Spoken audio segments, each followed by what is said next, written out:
బంగిరి పల్లె మామిడి పండు రంగు వేసింది, చిలికే ముట్టుడు జామ పండు సిగ్గుపడుతుంది.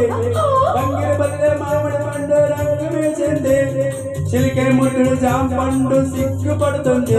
అది ఏ తోటదో ఏ పేటదో, అది ఏ తోటదో ఏ పేటదో.